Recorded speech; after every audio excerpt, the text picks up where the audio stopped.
Welcome to the intersection of technology, cybersecurity, and society. Welcome to ITSP Magazine. You're listening to a new Securing Bridges podcast. You're about to join Alyssa Miller as she sits down with senior and executive security leaders to share stories of success and failure while working across business teams. It's time to build and secure the bridge to the business. Knowledge is power, now more than ever.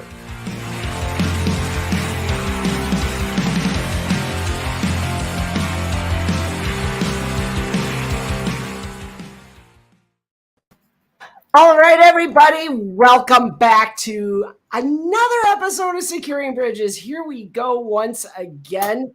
It has been a wild ride 2 weeks ago now, because last week, we had to take the week off. I was exhausted. RSA was it was busy place, but hey, we had a great episode 13 with Jen Easterly, and so it warranted being played twice, but we're back. I'm back in Studio A for Alyssa, I guess. I don't know.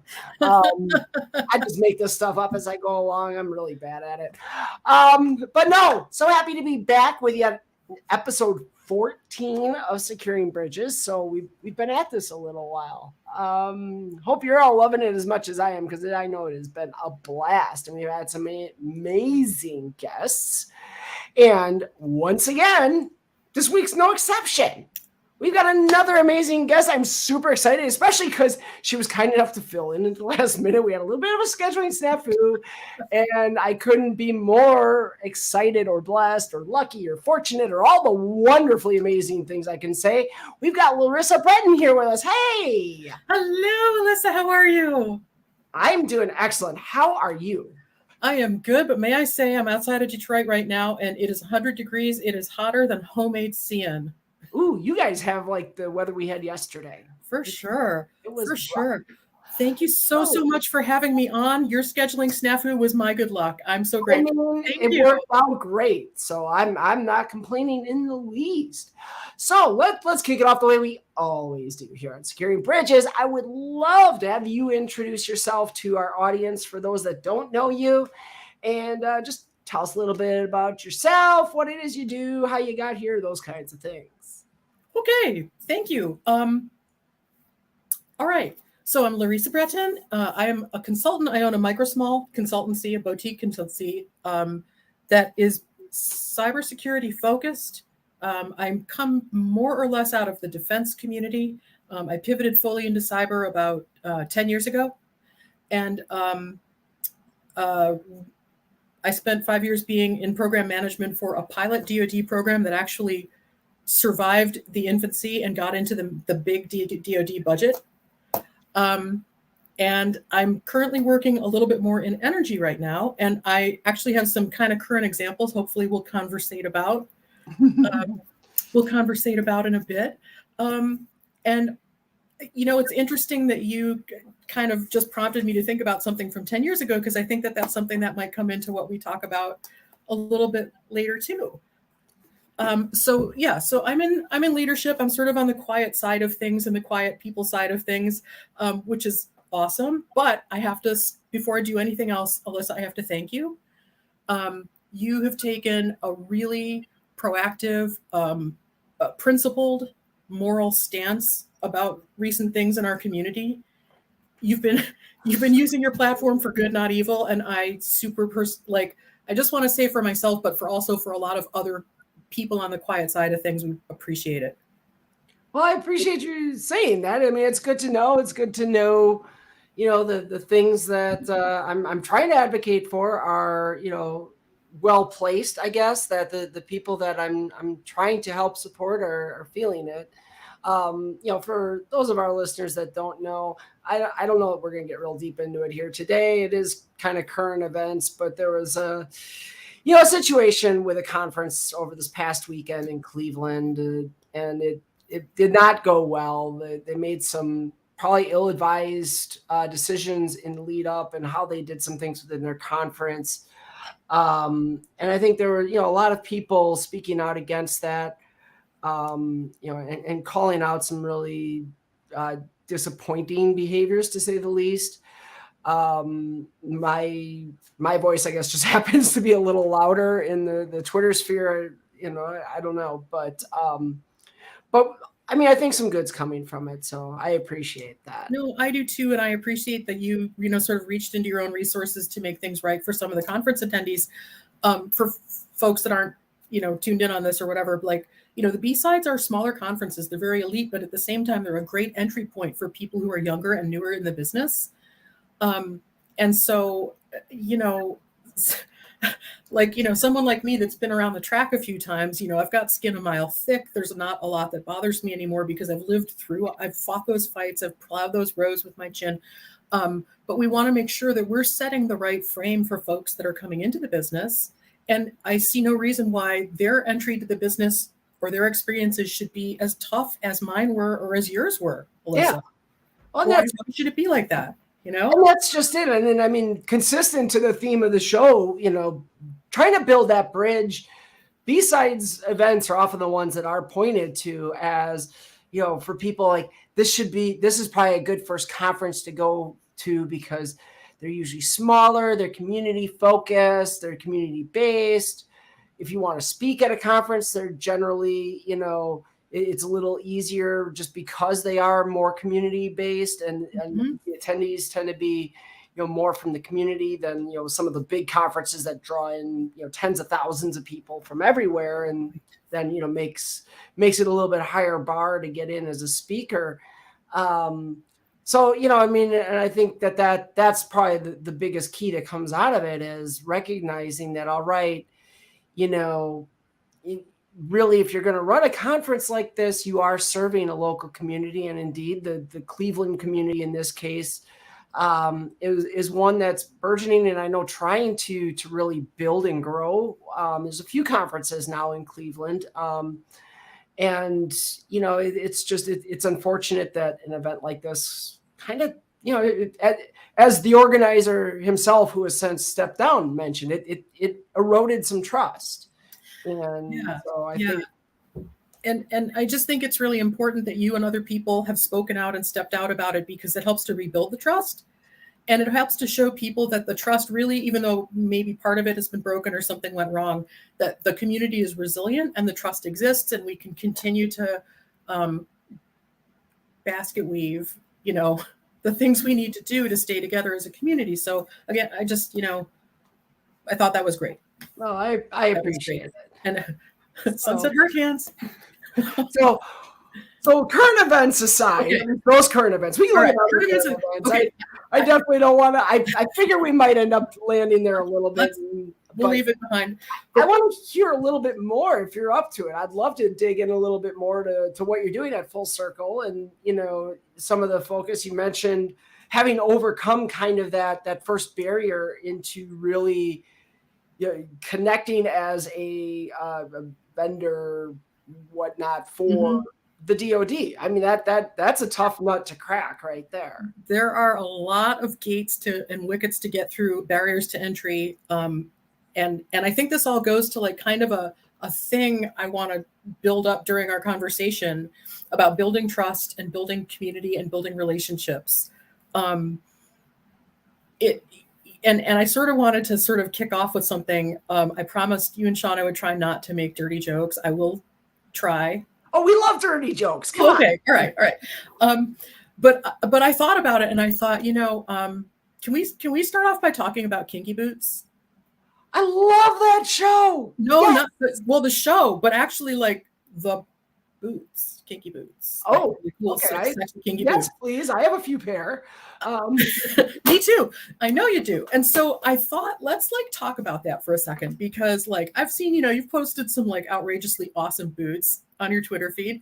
And the other night, I was literally like the night before we got in touch about this opportunity, I actually thought about you because I was looking at Zulily.com and they had these Sorel boots that were just off the chain. And I was like, oh my God, I should text her a picture of these. And I was like, no, don't do it. But, that's something that you and I both like, right? And I know that about you.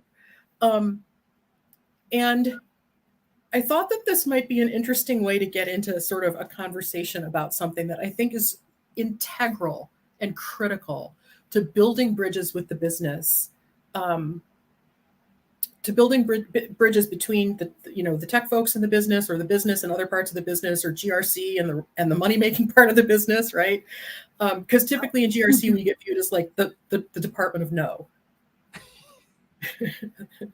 Hey, welcome aboard!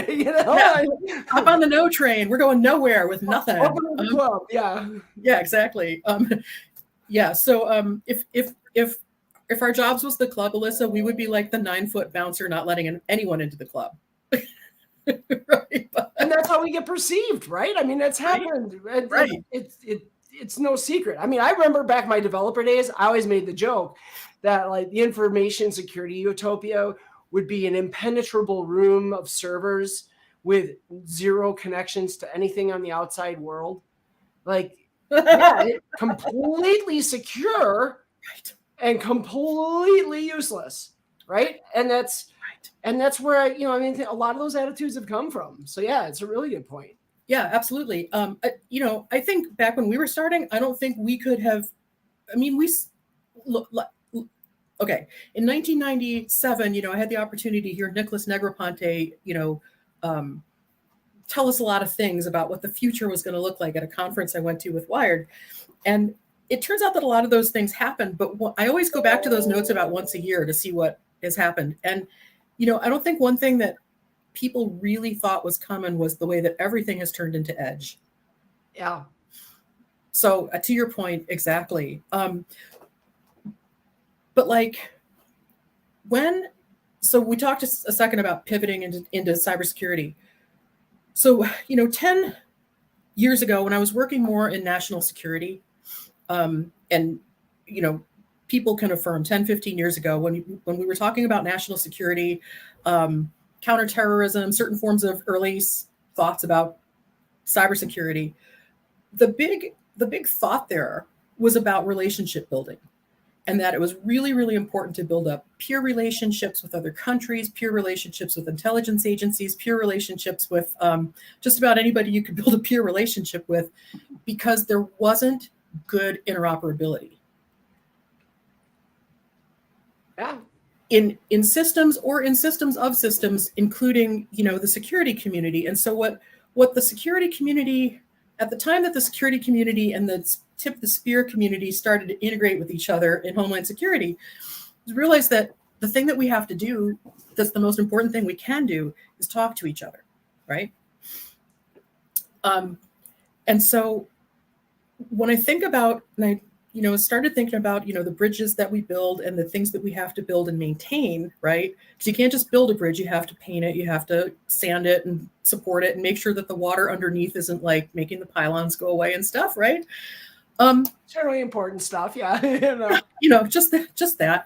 So I was really thinking today about, when we talk about kind of talking about relationships, and I thought, well, let's start with you and me, because we know each other.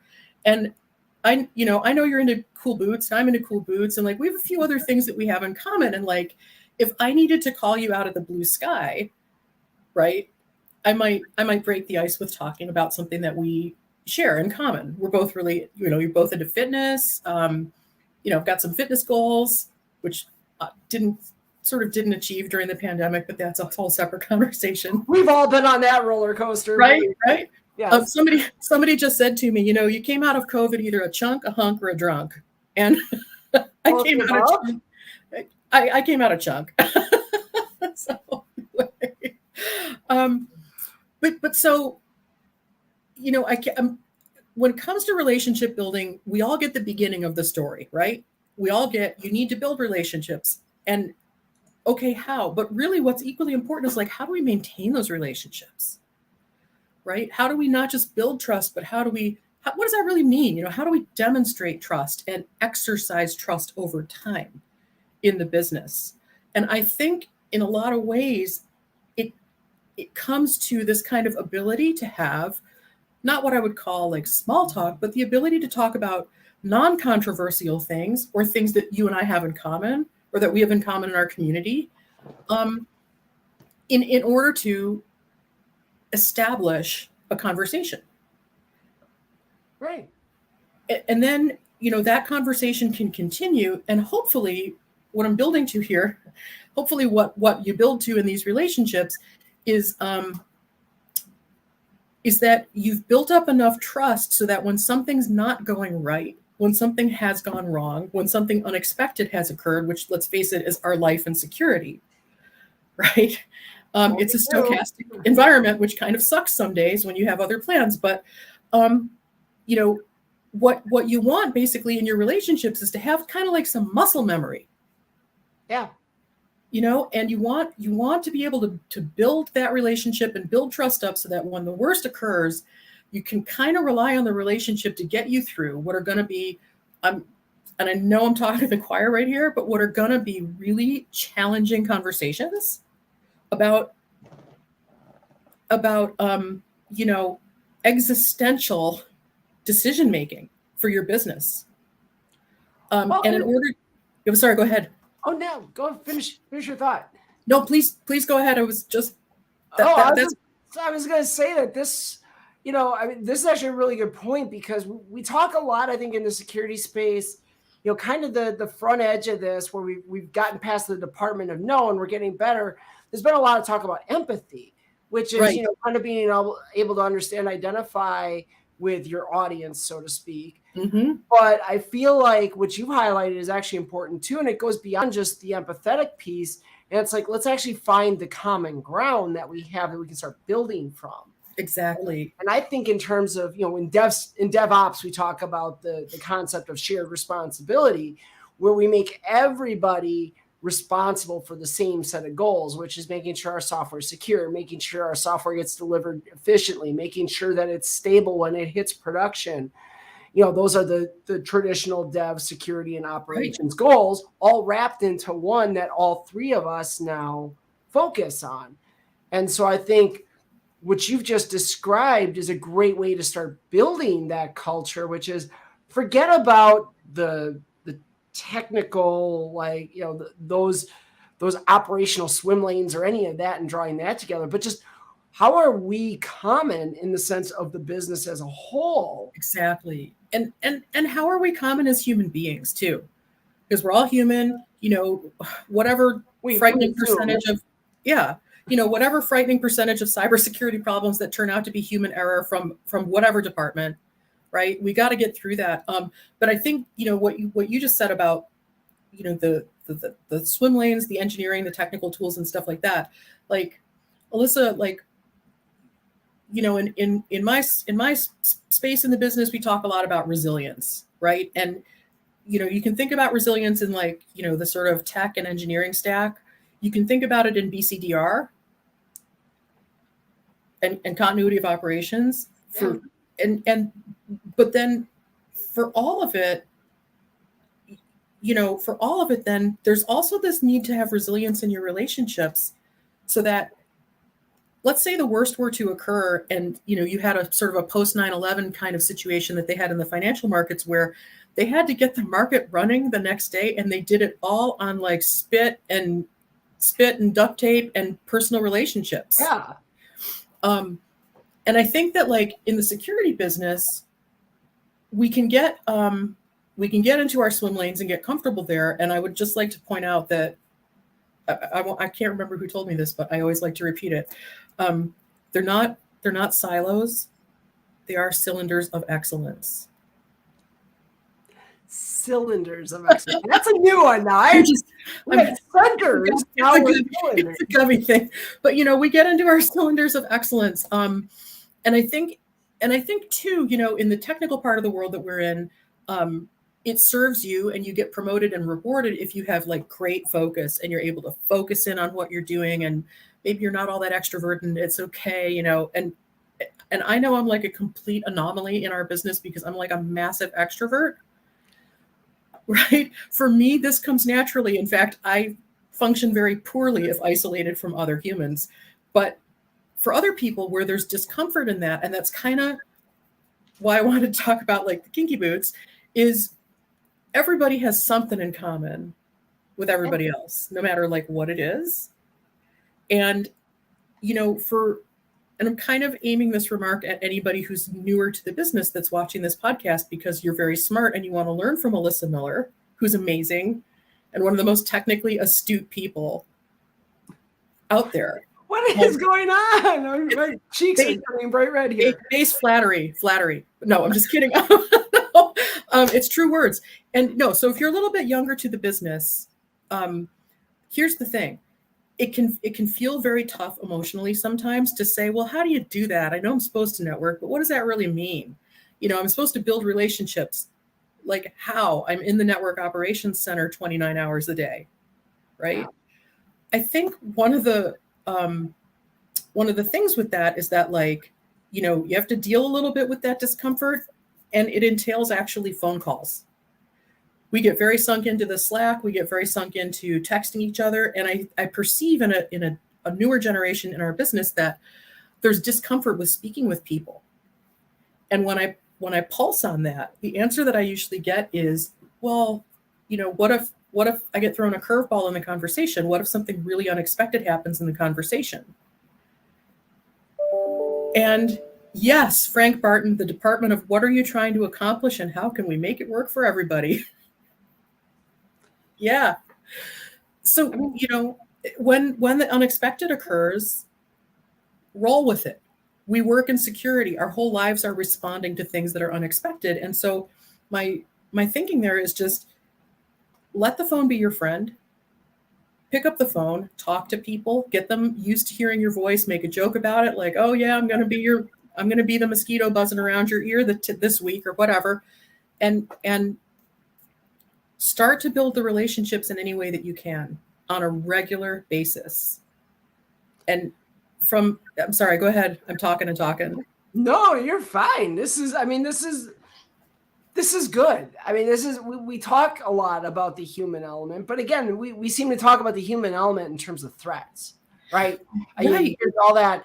Oh, your people are your weakest link, your biggest threat, blah, blah, blah, blah, blah, blah, blah. Yeah, maybe there's some truth in that, but the reality is your people are also your most powerful tool, right? I mean, we can throw technology at these problems. Hell, I said it in a talk 2 years ago. Like, we keep creating technological answers to human problems.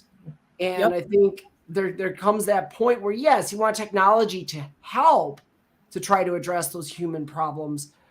But a lot of times, the solution is the human side of it. Exactly.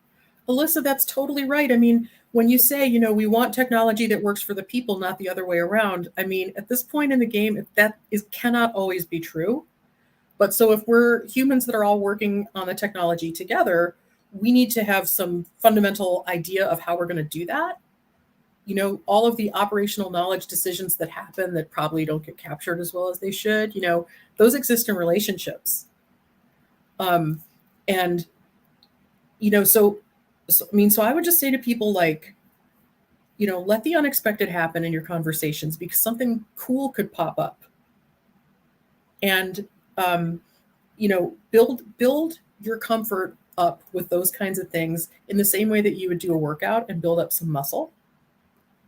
And, like when I think about resilience and building trust, again, I just come to, this is a workout. I might not always want to go to the gym. Like, you might not always want to run for 3 hours straight when you're refereeing, but you do. And at the end of the day, you have improved cardio. And at the end of the day, with making these conversations happen, suddenly you have a cadre of people that you can trust. You don't always have to like each other,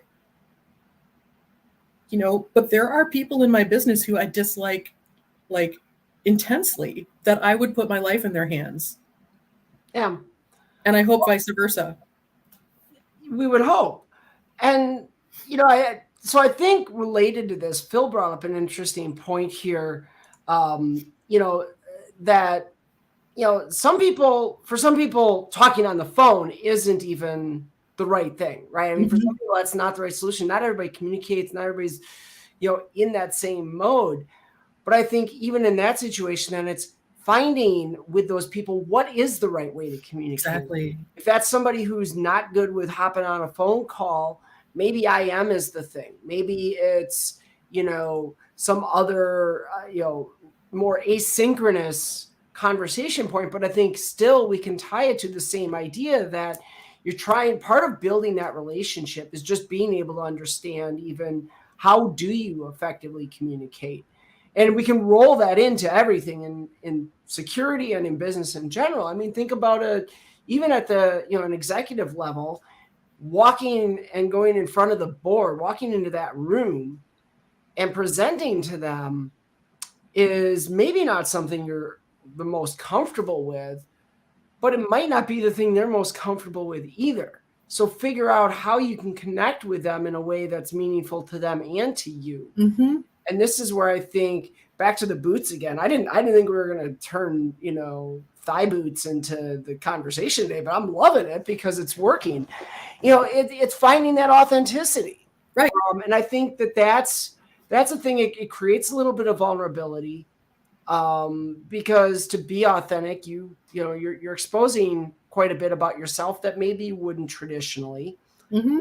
People know me for, you mentioned the boots. People see me tweet about wearing pink sparkly boots on stage at RSA or whatever. Or, I've got the spiky skull boots that I've worn a few times too. I mean, and people recognize that. And those are things that I like wearing that because it's a lot of fun, right? I mean, it's a lot of fun to do it. That's authentically who I am. But now that gives you a way to connect. So when I think about those communications with people outside my security team, it's the same thing. Like, what's making them tick? What is it? What are these board members? If I want to go back to that example, where do they come from? What job what's their day job? Because their day job may not be just being on a board. Right? I mean, some of them, that is what they do, just professional board members. But even then, they worked somewhere before. They were in a leadership role somewhere. What was it? Right. They're humans. They're humans, and they probably have some really interesting stuff to share. And I sort of, at this point, I sort of practice what I would call like radical honesty. What you see right now is, if I were presenting to the executive director at the state energy entity I'm consulting with right now, this is what she'd see and what she'd get. This is what you see and what you get if you work for my company, if you're interning with me. Leadership, peer relationships, this is kind of what you get.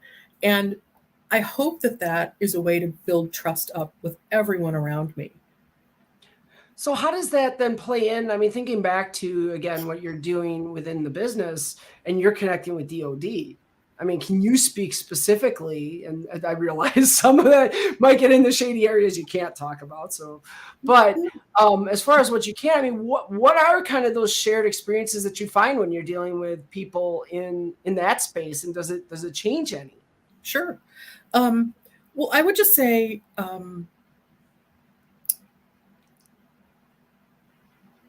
I think that in a DoD context or any military or federal agency context, I think one thing that everyone shares is that we're all a little bit overworked and we don't make as much money as the private sector.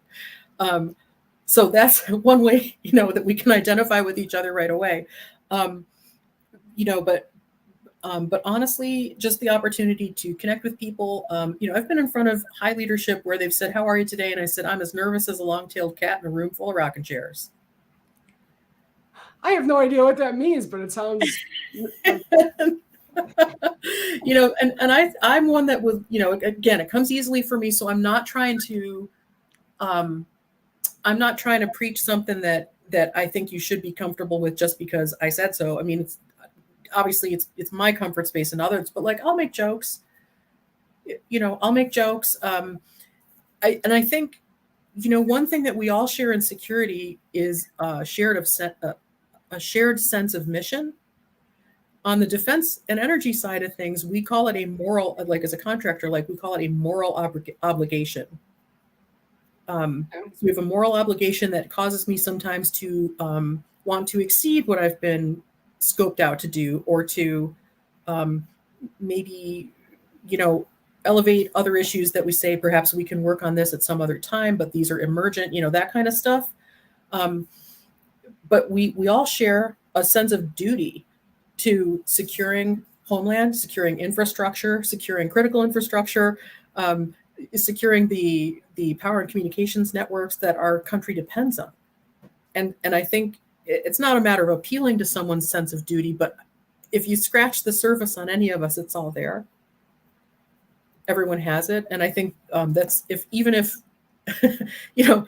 people don't like each other to the point where they're like, I hate the way you lick stamps, I hate the way you dunk your tea or whatever, they can still agree on that. I mean, I've heard of married couples having those kinds of conversations, but wow, running into that in the workplace is kind of weird. Well, no, but I mean, don't we live our work, Alyssa? Yeah. I mean, if you're working in a SOC, don't you spend 100 hours a week there? You do get into these kind of relationships with people. But I mean, to try to answer your question, I mean, I think we have a shared sense of responsibility and usually a big appetite for work that calls to us, and hopefully it calls to each other. But I would give an example if you want. Yeah. I'd love to hear it. Okay, so right now I'm working for a large state energy concatenator provider entity. They're subject to the NERC requirements, and they have been implementing a change management regime. They went into it, they planned it, they started implementing it. They know it's going to take more than a year. They knew that there were going to be recoils, I guess I want to say. There would be some resistance, there would be some unexpected things would happen, and they are managing it superbly. And one of the reasons that they're doing that is that they are insisting that people meet, talk to each other, face to face it as much as they can in our crazy, remote environment. And for my part, I've got a peer, and I just said, well, let's talk every morning. Let's not kill each other to death with email volleyball. Let's just, every morning, you're an early bird, I'm an early bird. Great. Let's pick up the phone and talk for 5 minutes. It's not even a stand-up. But just to do that builds up the relationship. And when that happens, from bottom to top, and when people from other departments know each other well enough to be able to pick the phone up or to IM, when they're responding to something before you have to go into official channels, I think that can be, and I'm not advocating going outside of official channels, obviously, but as something becomes emergent, those relationships really, really make a difference. Well, yeah, I mean, there is something to be said for having that human connection. And it's like, I'm sitting here hearing this, and I kind of am thinking in the back of my head, like, wow, I appreciate this, and yet how do I reconcile this with the fact that there's a lot of people out there right now in different organizations that are pushing return to office with no real, what doesn't feel like any real driver behind it or logical explanation for it. And personally, I think it's, as somebody who's worked remotely for the last 10 years of my career, I mean, I can attest to having built and run very powerful teams that, were all 100% remote. But we did have those moments where you were able to get together and actually meet each other, right? You had, their offsite meetings somewhere, or, you had different events or whatever. And I know for some of my consulting teams, it was, we all went to Black Hat and DEF CON together. Okay, right. Great. Those were good moments. So, I mean, that bonding piece is there's a balance there, right? I think that ability to connect with people, in that real sense and understand that everybody is a human does pay dividends. But I think where we're getting it wrong with these people or these leaders who are like, we got to get people back in the office. It's that interaction. Having people in the office every day doesn't build what you just described. Right. It doesn't. It's like you said, it's neither here nor there, because you can build a great team anywhere remotely. It's not about physical proximity. It's about, professional proximity, I guess I would say, more so than the physical. Yeah, well, I'll tell you, honestly, I think it's even beyond that. It's the personal proximity, right? I mean, so, and as personal as anyone's willing to get, but one thing I've always done in every team that I've ever led is, we have weekly team meetings, like I think almost every team does. But I mean, I remember my very first leadership role, like those team meetings were scheduled for an hour. Sometimes they'd go 2.5. And it wasn't because we were being rude and running over and everything. It was because we were all having a really good time, because for a good portion of the time, we weren't talking about business. We were talking about things that were tangentially related to something that was going on in the company, maybe, but it was a lot of personal stuff that we were just like, and I don't mean personal, like deep, dark, Right. Intimate personal stuff necessarily, but people just talking about different things that were on their mind. And what I discovered really early with that was the power that had in drawing a team together. And it's been my focus ever since that, when you have a team meeting, you want to have a set agenda and you want to come in with the things you're going to talk about, because if, you get through that and no one's got anything else to say, all right, you're done, get the hell out of the room or get off the online meeting or whatever, right? Be respectful of people. Right. But if you give people the opportunity and they want to just sit and chit chat about, hey, NVIDIA cards are finally becoming, affordable again because all the crypto bros are selling theirs off or whatever, right? I mean, those were the types of conversations we'd have too. And it's great. And a lot of times you did find tangentially how it helped build not just the connection of the team. But like the camaraderie of the team. Yeah. Yeah, or feeling like you have something shared in common besides, meeting this business goal or this security event.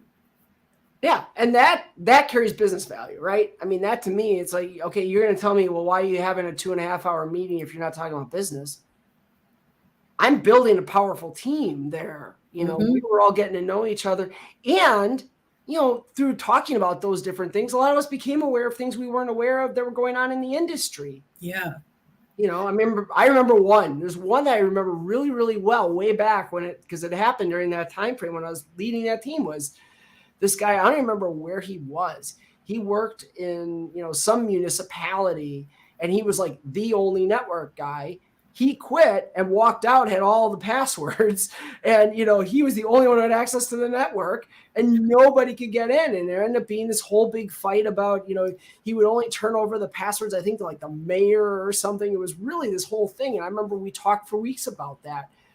And why is that cool? Well, because there were a lot of ethical questions that were happening there that did actually directly impact our business. Mm-hmm. Yeah, absolutely. Absolutely. Wow, that's a great way to get to know your folks. Talk through something terrible happening. Yes, absolutely. I wanted to focus for a second on something you shared about, what's going on in the community, what's going on in other businesses, what's going on with people making moves and being here and being there. One of the most powerful things I learned from being part of a non-attributional security community that went on for a number of years was simply to just meet someone new and listen to them. What do you do? And then just to ask one question: how can I help you? There's a magical question. How can I assist you? What can I do for you? And it's not self-serving because I'm not looking for anything in return. But when we talk about like getting to know people and like our strong networks, like our close team, but also that edge network that we have, that's really important. To build up trust in that, because usually what they need for help is something like a phone call or an introduction or, hey, would you mind parachuting in on this one issue? But I have seen some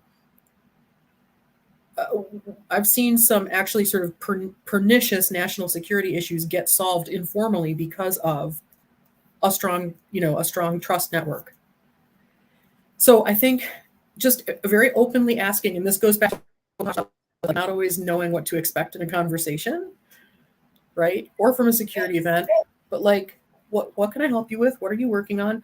And just be open to whatever comes out of that, because it might not mean anything right now. It might not mean anything in 2 weeks, but in 2 months, when that other thing happens, Alyssa, at that point, like, you knew about it, you were in on it, you helped, or you can help some more or whatever. There's that sense of ownership to it, right? I mean, it's, ownership and sponsorship. You kind of all become a part of it. And what that fosters in terms of cooperation, and this is kind of reminding me, I mentioned 2 weeks ago out at RSA, I had the wonderful fortune of sitting down with a wonderful colleague, and I think I dare say friend, Jen Easterly. And she was talking about the mission of what CISA is doing right now in trying to build that partnership between the private sector and the public sector. And I mean, everything you're saying speaks so much to that as well. It's that idea of how do we build that trust? If the public and private sector are having conversations, what better way to, there's going to be those surprises. Someone's going to, CEO of like Goldman Sachs or something is going to say something that's like, oh shit, we never thought of that. Or, someone in Jen's org, Eric Goldstein or whoever's going to say something, and you've got somebody sitting there from maybe National Grid or something's like, oh hey, what, that actually makes a lot of sense and fixes this problem. Who knows? But that's where that, I think, that power that you're speaking to comes from. It's those types of things, because now you're all in that together. Mm-hmm. And you know what, Alyssa, that just totally reminded me of something else. Because I remember you used to be in audio production, right? Yeah. You were kind of show busy, and I was in digital advertising. I was in media, and and I worked in television a tiny little bit. And you and I remember we were remember that fun dinner? Oh God, yeah, we had Ethiopian in Vegas. Right. That was the first time I met you. It was awesome. That was awesome. Remember we talked about it like you have to be nice to everyone, because the kid on your audio video shoot who's carrying the clipboard that day might be the director or the producer on the next shoot. Yeah. And it's not literally the same path in security, but it's not dissimilar. People change jobs, people change roles. Somebody may own just a backwater of a project that suddenly becomes very prominent because of a security event. Yeah. I would hope it would be, I hope that person feels included. I hope that person feels respected. I hope that person feels like an integral part of the community, even if their flavor isn't the flavor of the month. You just never know. And I think it's, to what you just shared, I think that kind of cross-hatching is super, super important in relationships and conversations. For sure. And what you just said brings us full circle back to what we were talking about at the very beginning of the show. We were talking about this, issue with this B-Sides conference. And, it's like, we were talking about that in the context of bringing new people in and what they can bring to the table. That, we don't want to be scaring people off. We don't want to be doing things that potentially derail people's progress into this industry, because you never know, who's going to be the next Whit Diffie or, whoever. I don't know. Sorry, he's fresh in my mind from RSA again 2 weeks ago. But seriously, who you don't know who that person's going to be, who's going to have the next great, huge idea that actually makes a massive difference in our efforts. And so we really have to be focused on, and that's where that whole idea of diversity and all that comes into play. So I love it. Mm-hmm. I feel like we could go on. I'm like a broken record. I swear to God, I say this at the end of every show. I feel like we could go on forever, but I do every week. I love these conversations so much, but we're out of time. Oh my gosh. Well, this has felt like we were just talking for 30 seconds instead of 45 minutes. And I'm so, so grateful to get the chance to chat with you, Alyssa, because it's been a long time. It has been. I hope we see each other again soon. I know. If business, so I'm outside of Detroit, if business is bringing you to Ann Arbor or Detroit, let me know. I should have known that. I was in Ann Arbor last year, but oh my gosh. But it was COVID, so act like it's not now, but no. So in any event, wow, total tangent. See, this is what happens. But Yeah, I do got to wrap things up, but I can't thank you enough. I was so excited when you popped up. I was like, yes, this would be perfect. When had to put the call out, that things have shifted, and as they do. I mean, that's the fun of doing a live show. It's all unpredictable. You never know. But hopefully, all of you out there watching enjoyed. I hope you enjoy every week. As a reminder, the video recording, if you missed the beginning or whatever, you can tune in on LinkedIn, YouTube, those two I know for sure have the recording available right after. In a few days, this will be converted to podcast format, so you'll be able to listen to it. All the usual suspects, Google, Apple, et cetera, Spotify, all that, all of them. Just check it out on the ITSP website. Get connected to us. Check out the last 13 episodes if you've missed them, because there have been just awesome shows week after week that I've really enjoyed the conversations. So, Larisa, thank you so much. Alyssa. You're awesome. You're awesome. And all of you are awesome. I cannot thank you enough for tuning in. And we'll see you next time here on Securing Bridges. Take care, everybody.